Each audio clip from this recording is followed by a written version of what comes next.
Ivy Slater, and you're listening to Her Success Story Podcast, a show where gutsy businesswomen share their success journey.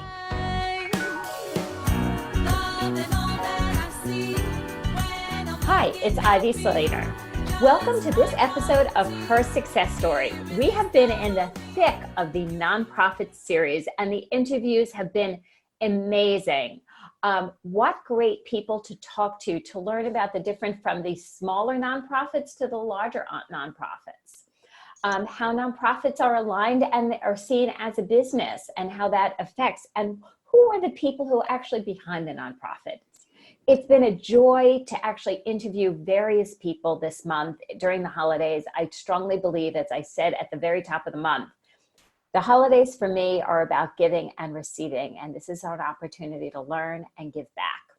So today we have an amazing nonprofit leader with us, Tessie St Martin.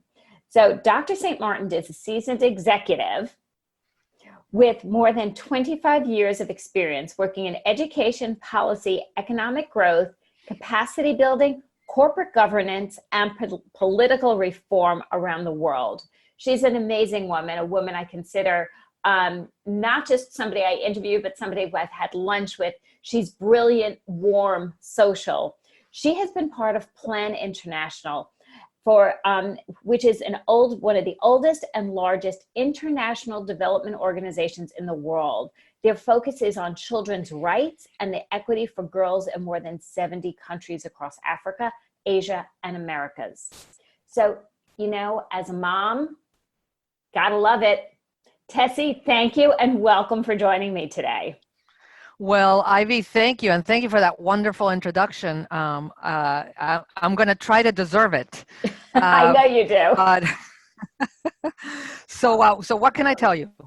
So tell us a little bit about your background. You're a doctor of fill in the blank. And how did you get involved in all this? Where did your career start and lead you to where it is today? All right. Well, yes, so I am a doctor, but I'm a doctor in economics, and not a medical doctor. And so, how did I get here? And is an interesting question. I think, as I reflect on that, I'm a refugee. I'm an immigrant. My parents came to this country with me very, very young. We came in the very early 60s. And they were, at the time, escaping the communist regime in Cuba. They came to the United States with no money, no resources, and they started all over again. And my parents, myself, have always been and have always felt very grateful and fortunate to be in a country that's so generous and that has so much. And perhaps because of that background, I've always been interested in reaching out and helping people that are living in circumstances much less fortunate than mine, and living in countries that are not quite as generous and don't have the same resources. And in fact, from a very early age, at age 16, I actually joined a nonprofit as a volunteer, and got sent to Paraguay for 5 weeks. We were working at the community level on public health issues at age 16. I was just going to say, at age 16, you somehow jumped in the nonprofit world. Yes, I did. And I'll tell you, and then at age 17, they asked me to come back as a supervisor. So I had a team of 7 other people, this time in Honduras, most of which were older than I was. And at age 18, I was managing a program for the entire area of Western Honduras. And so just to tell you that I've been very engaged in the sort of international sphere. I've been very interested in this idea of helping others. And one other point that I take away that is relevant for Plan and how we look at things. A lot of people would say, wow, well, people that young have no business leading teams and being, in an important decision-making capacity. Well, I very much appreciated the opportunity that I had to really be, a manager, a supervisor, to be leading something and to have my opinion count. And for Plan, that's very important, because I think one of the things that makes us different from other nonprofits that are working in children's rights and working with youth is that we believe very much in the importance of the voice of children and youth, to be leading every aspect of every effort in which we are engaged. So this is not about us telling children or youth what we think that they need, but it really is about them leading the way. And young people are, very good, very effective, and we need to listen to them. So what's the biggest impact of listening to the younger people as leaders? That's a great question. And I think well, first of all, we tend to think as adults that we have all the answers and that our perspectives are the only ones that count. And when you listen to young people, you understand that they have a perspective that's a perspective oftentimes different than ours. So you ask, what's the benefit?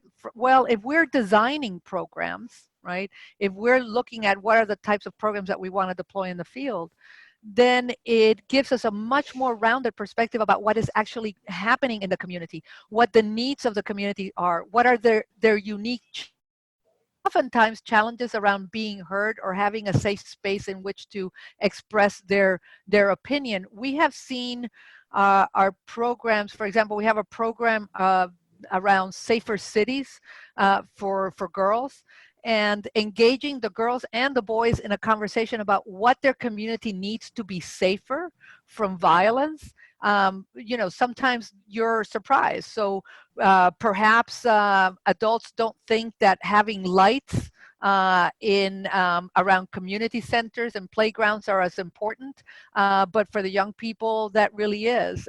Young people think that we need to be talking more to the people that are providing transportation on which the children also depend to get to school and other places. Maybe that wouldn't be the first priority in a program that only included adults' opinions, but when kids' opinions are included, they matter more. So sometimes it's not even about very different things that we'd be doing, but it does reorder your priorities. So share a little bit about, you've been part of Plan International for a bunch of years now, correct? Yes, for about 9 years. What made you make the decision to, out of a very, very strong background career, to say, okay, my next step is stepping into Plan International? What was that about for you? Yeah, well, so as I said, I've been involved in international development, almost my whole life. And most of that time, though, I had been involved on the for-profit side or with the donor. So I spent a while with the World Bank. I was also a partner at PricewaterhouseCoopers, where we were doing work for the U.S. government overseas. But really, my time in Plan is the first time that I actually managed in a nonprofit. So that was interesting too. And what attracted me to Plan was the mission. To your point at the beginning of the show, you said, well, as a mom, this idea of children's rights and children's rights mattering is one that is obviously, as a mom myself, very close to my heart. And honestly, this organization was founded in 1937 during the Spanish Civil War. And it was founded at the time to help the children that were being orphaned as a result of that war. For me, so as I said, I'm Cuban. My mother came from Spain. I grew up listening to the stories about that terrible conflict. So even the genesis of the organization itself, tugged at my heart as well. And so I just thought this was a unique opportunity. So it truly spoke to you. It absolutely did. How have you seen, so this was your first step into the nonprofit space, and you were a partner at Pricewaterhouse, and you did so much else. As a businesswoman, how do you see being part of a nonprofit? Is it different? Is it similar for the people who's like, oh, I was wondering what it was like, or, I'm on this career path, but what would something else look like? What have you observed? Well, that's a really interesting question because,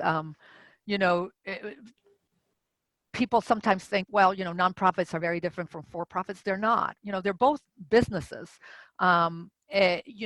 You do have a mission orientation that's very strong in the nonprofit, but if we're going to be able to deliver on that mission, we need to have a healthy organization.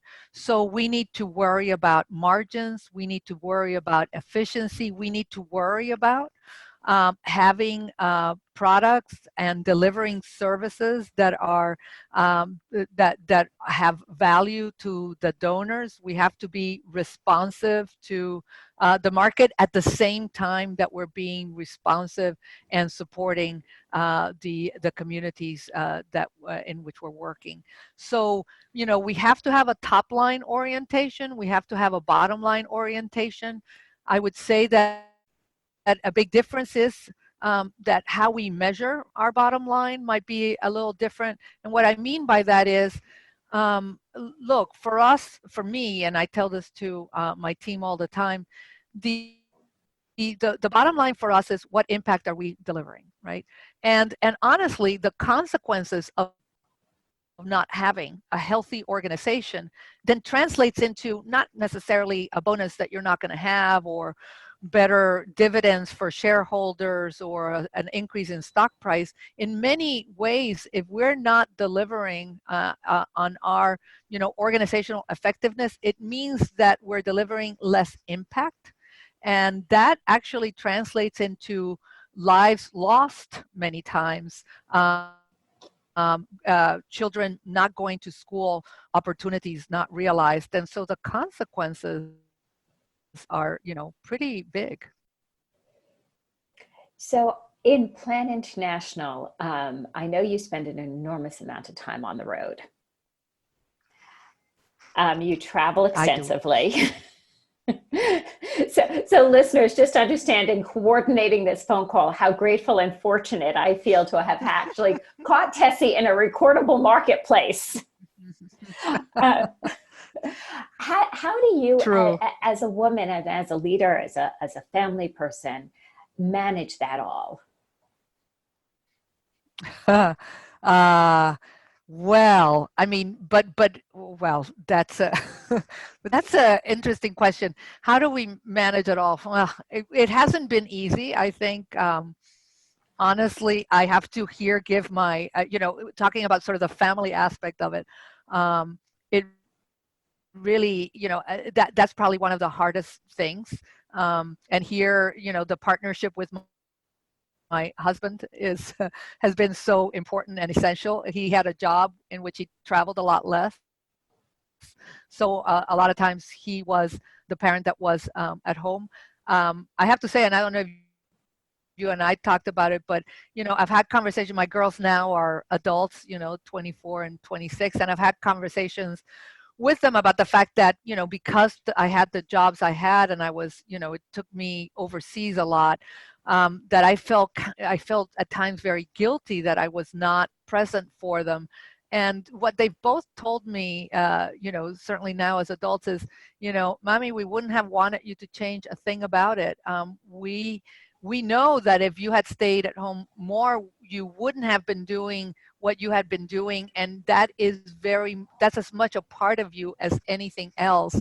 And we wouldn't want you to have been any different from where you are, from what you are. And so that made me cry a little bit. It made me feel, better about that. But I think sort of managing that work-life balance is very important. I think in terms of managing the many demands of the job, at the end of the day, that also is a partnership, right? I mean, this idea of the super CEO that does everything all the time for everyone, that's not true. That's not a myth. And it really is about team.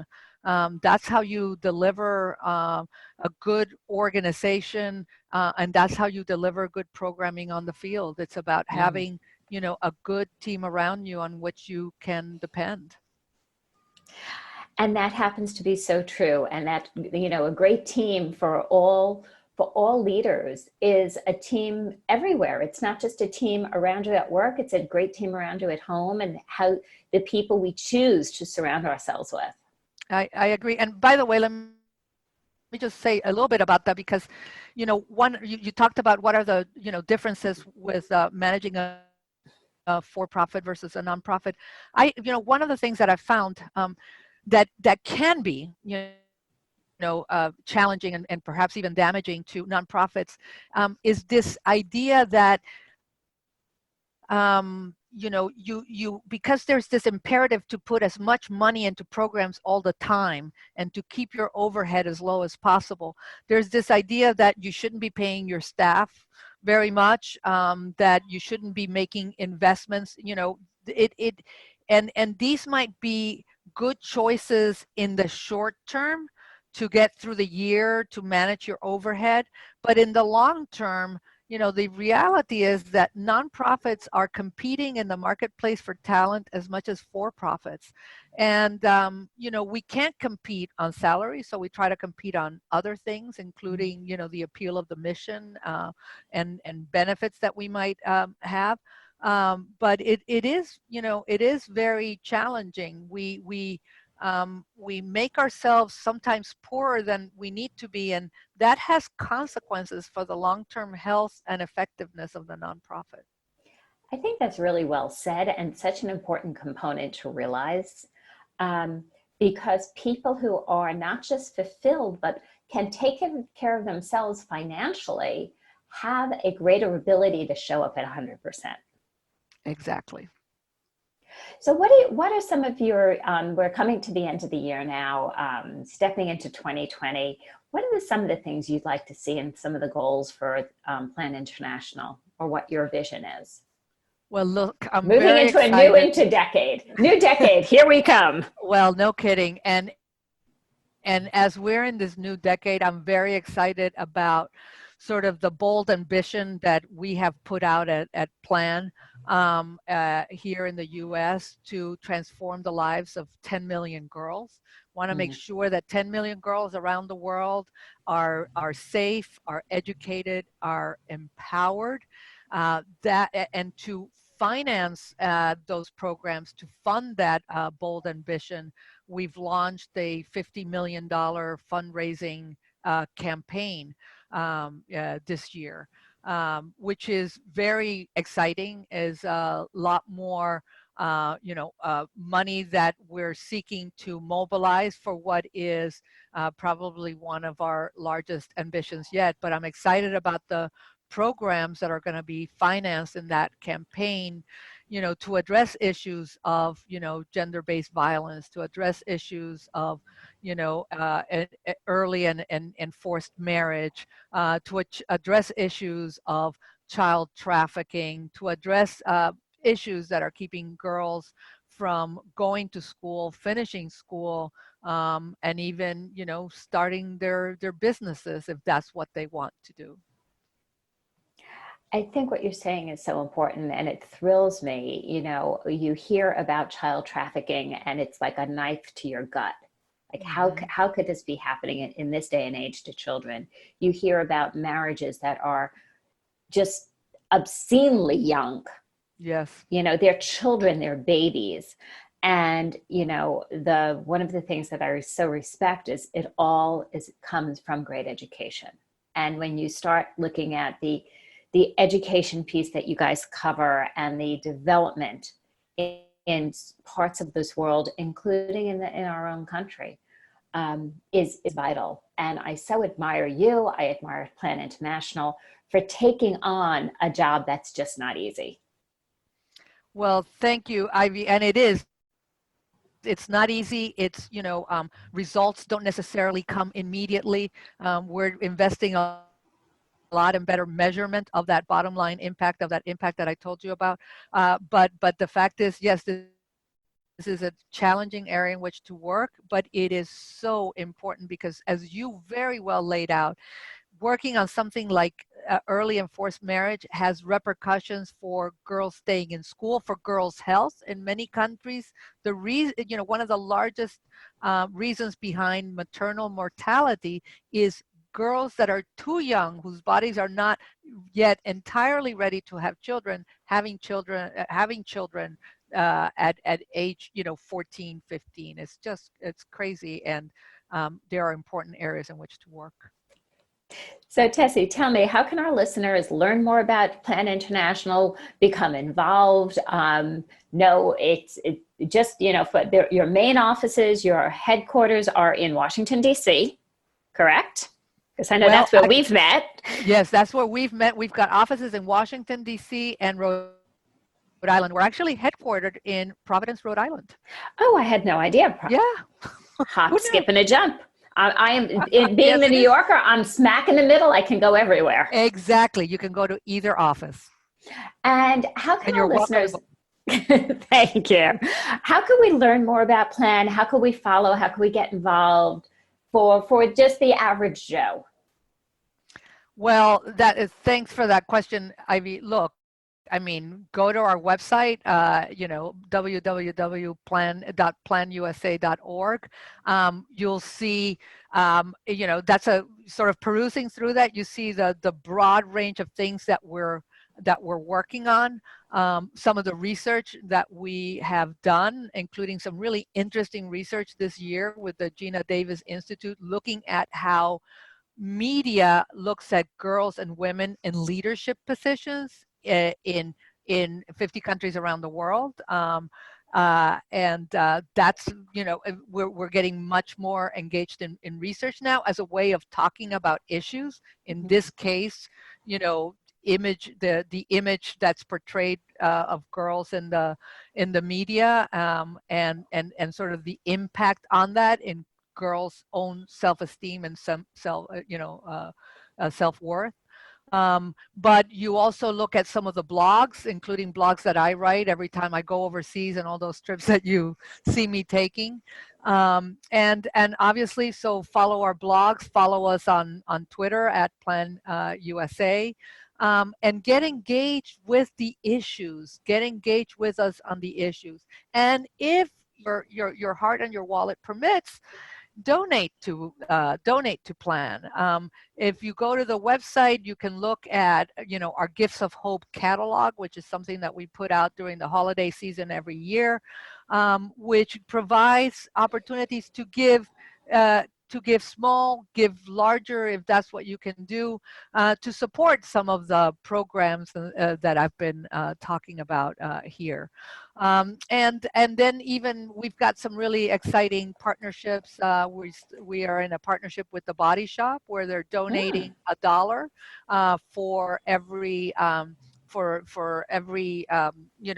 article that they sell, and we're using that money to invest in youth leadership programs here in the United States. We are, so there is any number of ways that you can contribute with your voice and your donations, if you can, to the mission of Plan. And we so appreciate every bit of engagement that all of you can give. And it seems so easy to go into the Body Shop, pick up a little something for somebody you love, and you're giving back. Absolutely. So Tessie, thank you so much. Listeners, please take a look at Plan International.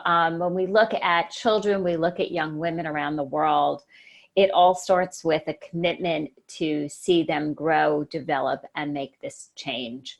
I cannot thank you enough. I know how crazy your schedule is, how busy you are, and it's always a joy to chat with you, friend. Absolutely, Ivy. Thanks so much for making the time and for, giving me this opportunity to talk about something that I obviously have a lot of passion for. Oh, with pleasure. And listeners, check out Plan International. We are not done with the nonprofit series. Tune back in next Monday. We have another great interview. We're touching things on all levels. Let me know, leave a comment, leave a response, subscribe. Let us know what your biggest takeaways are. I ask my clients, I ask everybody we meet, when you have something and you listen to something, you hear something, you read something, and it makes an impact. Leave that comment, leave what that takeaway is for you. It gives us all the ability to learn and be able to give more. Thanks for joining me here today.